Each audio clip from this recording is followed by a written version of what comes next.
Hello friends, welcome back. And the question I have for you today, before we even begin today, is what is the most valuable wintertime survival tool? We're surrounded by a winter wonderland. It is frozen, it is cold, it's probably in the 20s right now, Fahrenheit for all you Americans. If you're one of those communists that uses the metric system, I don't know what to tell you. It's cold, below zero, I guess. Anyway, what's the most valuable wintertime survival tool? Is it the axe? That's what I want to know from you. So before we get started, leave that in the comment section and then we'll get going. I'll wait.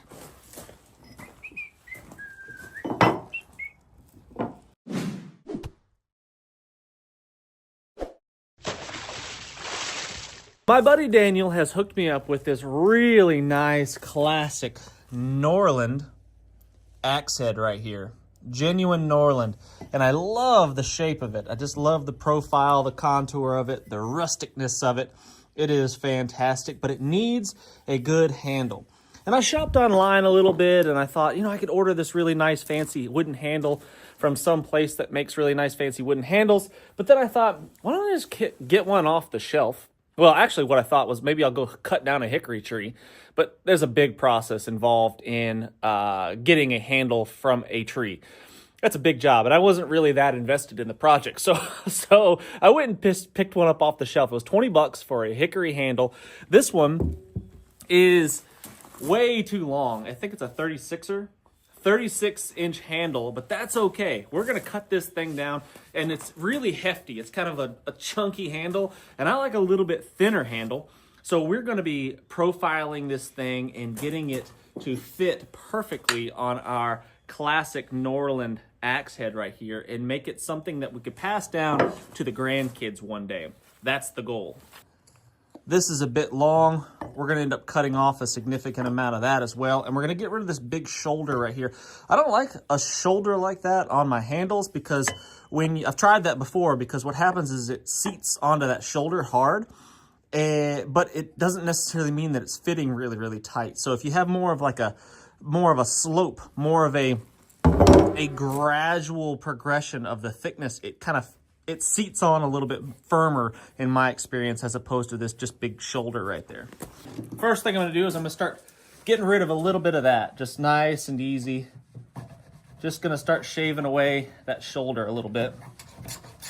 I always put this varnish, this polyurethane varnish, whatever it is, on these axe handles when you buy them off the shelf.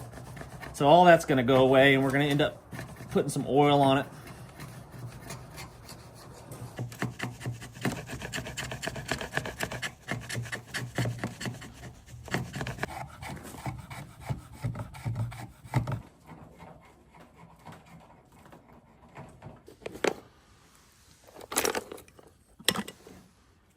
Now, what I want to try to do is figure out kind of, roughly where I want this axe head to go. Now, my buddy Daniel, since he's the one that gave me the axe head, I should listen to him and I should do, follow his advice, his instructions. He said the axe handle should probably be about from where the top of the axe head is to about your armpit, give or take. And that would be about right here, give or take. And that means I'll be cutting off this whole portion of the axe head right there, or the axe handle, which I think would be a really nice length. When you're picking out an axe handle off of the shelf, if you have that option, you can order them online, and then sometimes it's kind of the luck of the draw. You get what you get. But if you're picking them up off of a shelf, some people in the comment section are going to say it doesn't matter about the grain orientation, doesn't matter at all. But I feel like it has to. It just has to. The direction of the force of the striking on the axe, the grain orientation is going to matter. This oblong oval shape, right? You want the grain orientation running this way, that vertical direction right there, with that oblong shape towards the edges of that oval, the top and the bottom of that oval. And that's just going to make it stronger. So I'd look through all of the axe handles on the shelf, and I picked out the one that had the best grain orientation right there. The axe is going to end up seating somewhere around here. All of this right here is going to go away. Look at this amazing old saw right here. How cool is that? I mean, I don't know how old that is. Hard to read that, but that's an old saw right there. That thing is ancient. Let's see if it still cuts.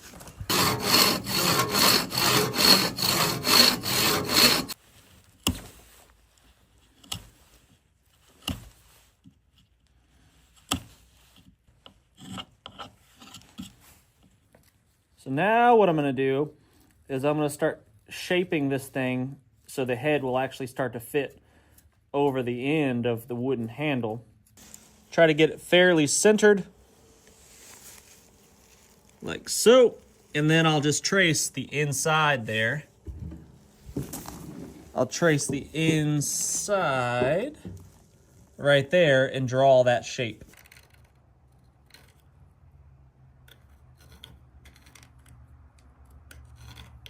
So that right there is pretty much what I'm working with, and I've got to remove all of that material if I want that handle to fit in the head.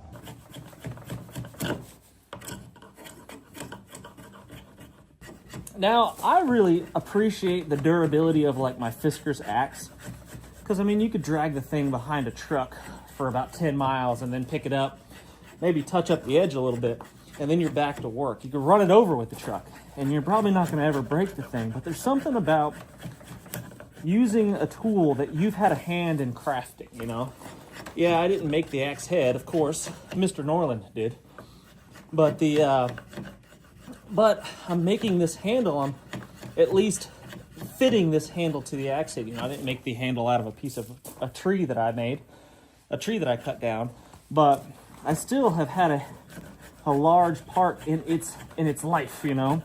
And that makes it more, I don't know, makes it special, makes it more enjoyable to use, in my opinion. And it also makes you less likely to lend it out to someone that's not going to take care of it. Because you've taken the hours that it takes to do this job right here. Don't just hand it out to your 12-year-old. Unless you know he's going to respect it.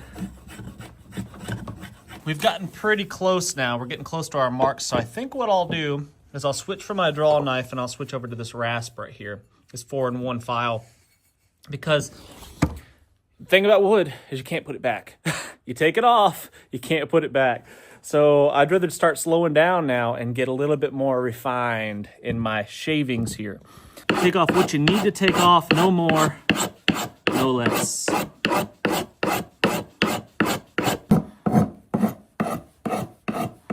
You can see we've just about got it to fit on there. So I'm just shaping and then fitting, shaping and then fitting. I just take a few strokes with the file, and then I take a look down the end here, and I just see what needs to be removed. Because I want it to fit really nice. I want it to fit perfect. I mean, it's not going to be perfect, but I want it to be pretty dang close.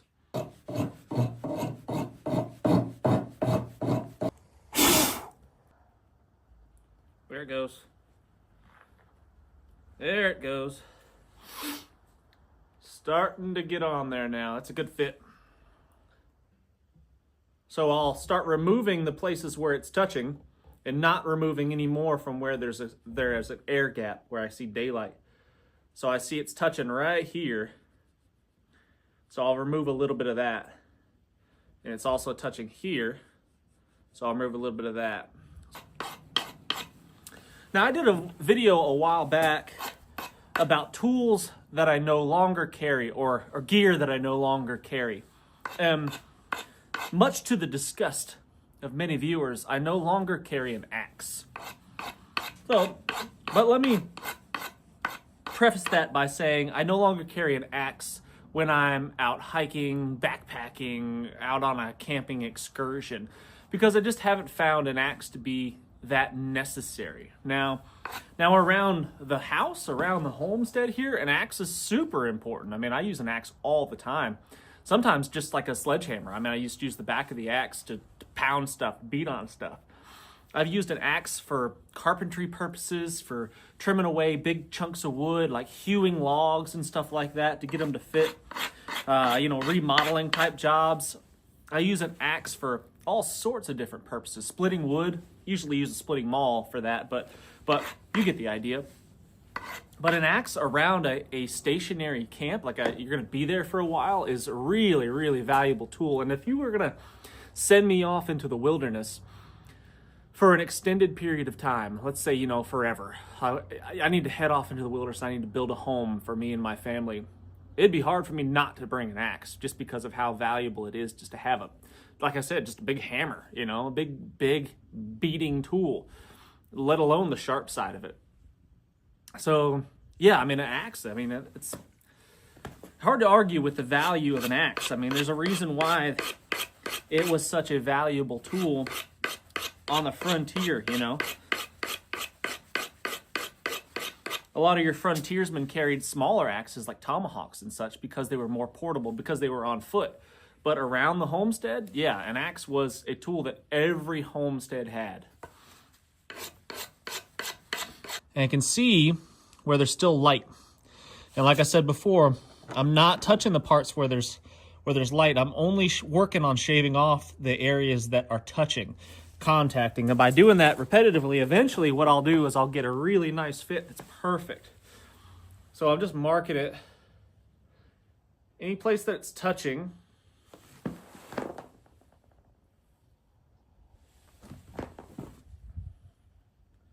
Like right here.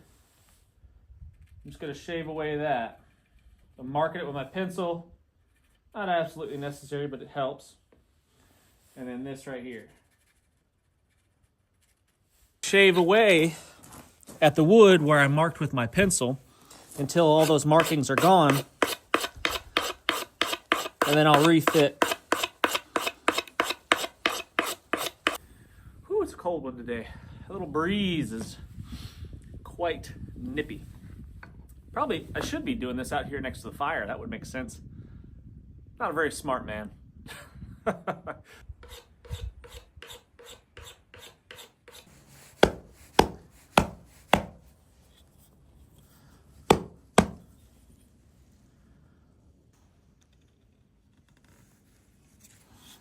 You see where the axe head is kind of curling the wood up a little bit, shaving a little bit of the wood when I bang the head on there. When I remove and fit and refit, what I'm doing is I'm just shaving wherever it's contacting right there and it's making those curls. That's where I'm removing material. And as I do that, what's happening is it's closing up any gaps that I have. So there's like a little gap right there on the back. I don't know if you can see that. Right there. There's a little bit of a gap, a little bit of a space, but every time I remove those curls, that gap gets a little bit smaller. And eventually, it will make contact all the way around. And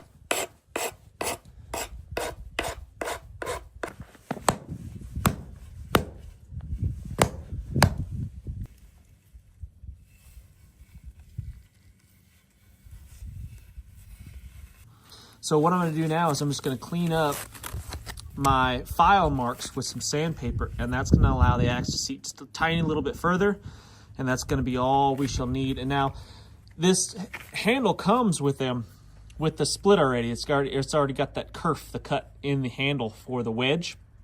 I might need to go just a little bit deeper with it, but we shall see.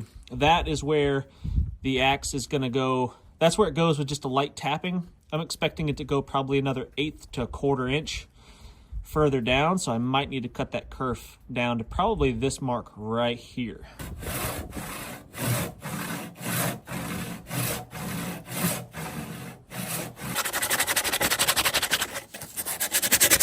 Smooth it up a little bit, and like I said, that's going to allow the axe head to go just a little bit further, getting rid of some of this burrs, the loose fibers from that really coarse rasp. Need a whack-o-matic.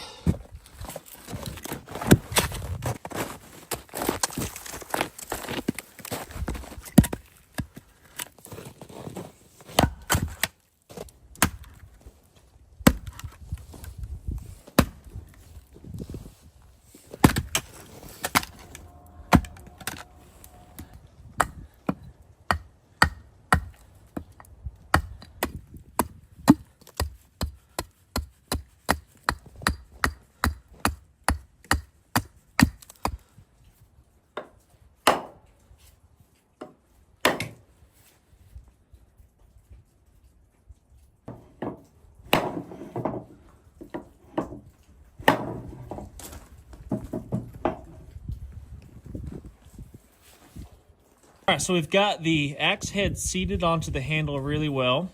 Ended up having to cut that kerf just a little bit deeper because of how far down the axe head went onto the handle, but that's really tight right now. There's no wobble in that whatsoever. We've got really good contact all the way around. You see those little curls all the way around, with the exception of back here. I'd like to see that a little bit tighter, but I think it's probably going to be okay. So now what we've got to do is get our wedge.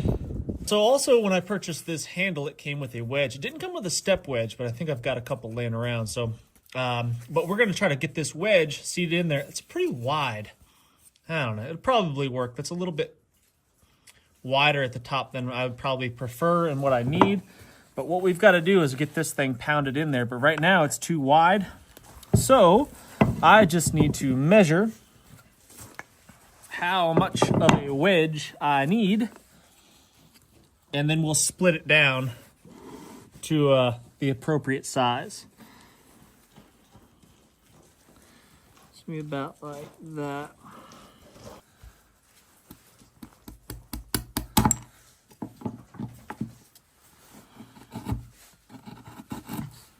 We're gonna drive this wedge in there, and my buddy Daniel recommends that I put glue on there. I've never glued the wedges on my axes before, but he says you put glue on there, that thing will never go anywhere, and I think he probably is right. So I'm going to take his advice. I don't have any wood glue, but I do have some clear Gorilla Glue, and I think that'll probably work just fine. Not going to use very much. We're going to drive it into place.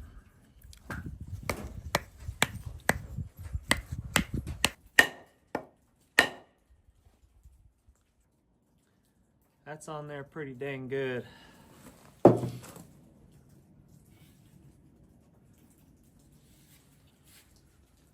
I don't think that's going anywhere. So what that wedge did was it spread the axe handle out right there, that wood out right there. It spread it really wide, and that's going to make it impossible. Well, not impossible, really difficult for the axe head to come off if I did that right. And it felt really good. It's on there really well. So now all I gotta do is just trim that off. And I always leave a little bit exposed. I like to leave, you know, about 1/4 inch or so exposed. I just think it makes it seem, to me, it seems like it's gonna keep the axe head on there a little bit more securely. A lot of people cut it off flush, and for some reason that just doesn't seem as secure to me. I like a little bit sticking out above the top of the axe head.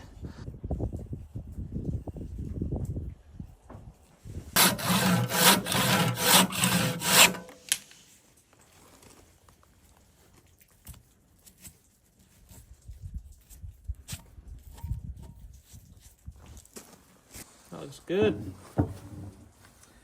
Now the smallest step wedge I have is this one right here. And that's a little bit big. I could trim it down, I suppose.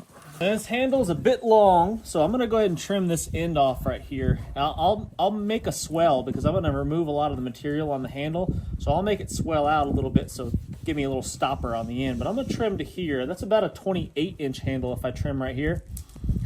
So we're gonna start with that. I'm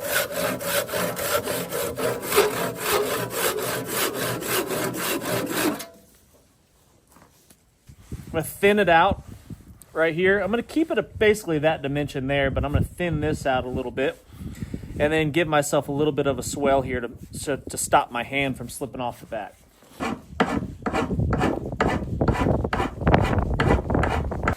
So I'm just working with the rasp and I'm thinning it out just a little bit. And I think what I want to do is carve a little bit of this out right here to make a little bit larger kind of pommel on the end there. A little stopper. So I'm going to carve that out just a little bit. See how that goes.